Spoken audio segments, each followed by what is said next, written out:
Hey mamas, welcome. Today we want to talk about things that make us freak out, like safety things. We all have those little quirks or issues or sensitivities, and we want to talk about ours. Yeah, like what makes you go over the deep end? Like what's that one thing? What turns you into a psycho mom? Did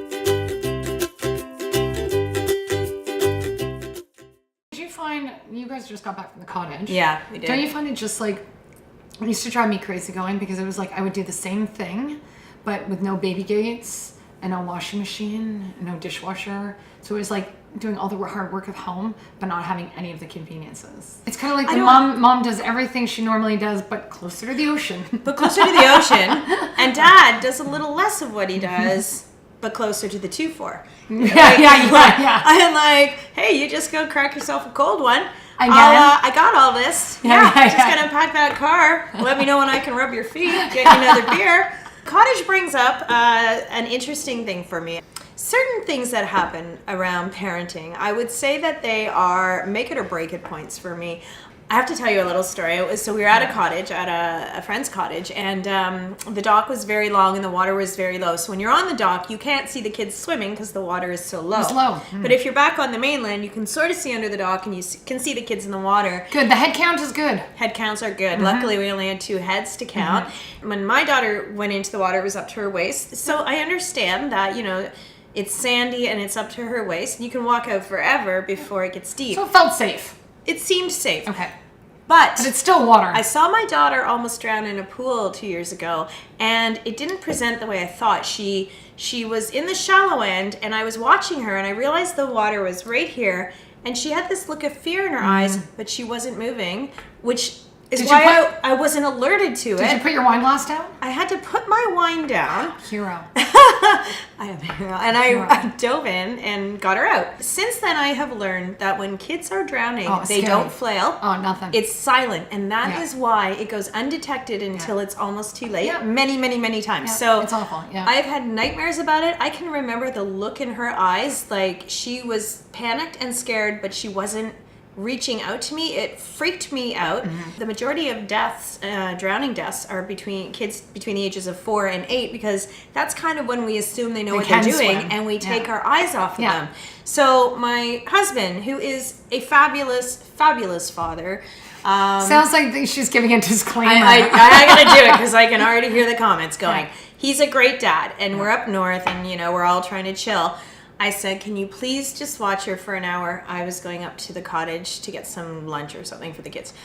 I look down, he's having a beer and talking, with some friends, and I notice he's not watching her. In fact, he can't see her because of the dock. Right. And so I yell out, and he's like, yes, I'm watching. And then he goes and looks over, and sure enough, there she is. Everything's fine. I come back out. Again, he's not watching. I yell. He goes. He looks. She's fine. So I come back out again, and I see my daughter coming towards the shore, like the dock is out, comes up onto the land. We have a little tent over the side for shade, and I said, can you just get in the tent for a little bit? And she went into the tent. He hasn't noticed? Nope.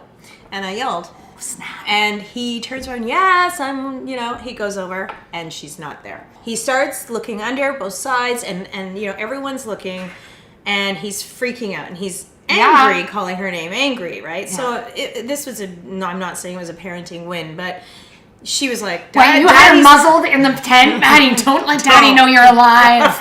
We're teaching Daddy a lesson. This is what we call a prank. Wait, where's that? No, Jack, this is a prank. A whoopee cushion is an even funnier prank. I'll give you that. So I was a little torn because she could hear him being angry and calling her name, and that's not fair. So I didn't let it go very long, and then I said, she's right here. And he freaked out, and he was so angry, wouldn't talk to me, and he said, you could have just talked to me about this. And I'm like, I did. I called you twice. 3 strikes, dude. Yeah. 3 strikes. You give her 3 strikes. Yeah. You got your 3rd.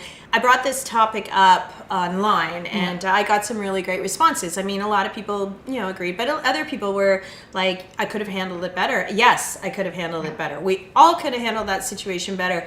The point is, when it is a freak out issue, you're not thinking. You just want impact and you want results. You want to make sure it never happens again. No, and you can't take chances with the lake. There's just, you can. And you know what? You did ask twice. You did ask twice. But that is like a pool or anything. That is my freak out point. It should be everyone's freak out point. Yeah. Well, what are yours? You can use So, that one if it's yours. No, swimming, I mean, I always do keep a close eye and I'm very careful. I have you a have pool. 6 to look after. Yeah, but all my kids actually learn to swim, like I'm talking length of pool stuff when they're 2.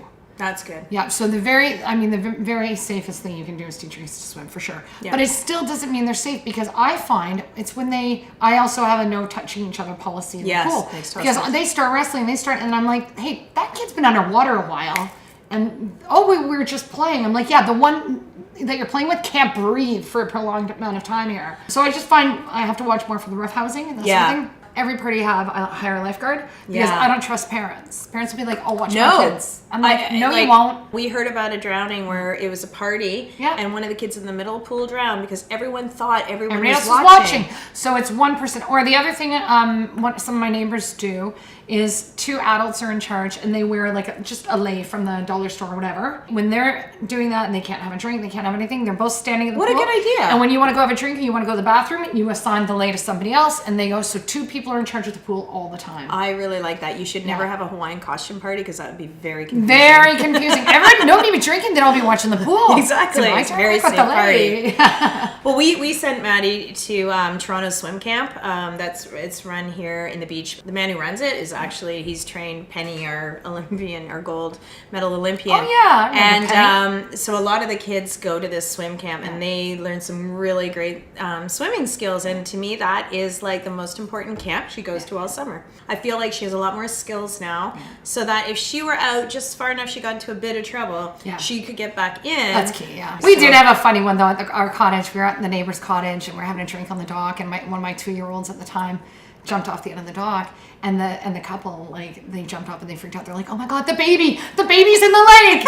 And I'm sitting there going, "Yeah," and they're going, "Your baby fell in the lake." I'm like, "No, she jumped in. She's just swimming to the raft." They're like, To the raft. "What? She's not even toilet trained." I'm like, I know. It's weird. She pees in the lake. Yeah. And in fact, my kids now, like the teenagers one's a lifeguard, one's doing her NL right now, one's got her bronze cross, the 12-year-old is doing her bronze medallion as we speak.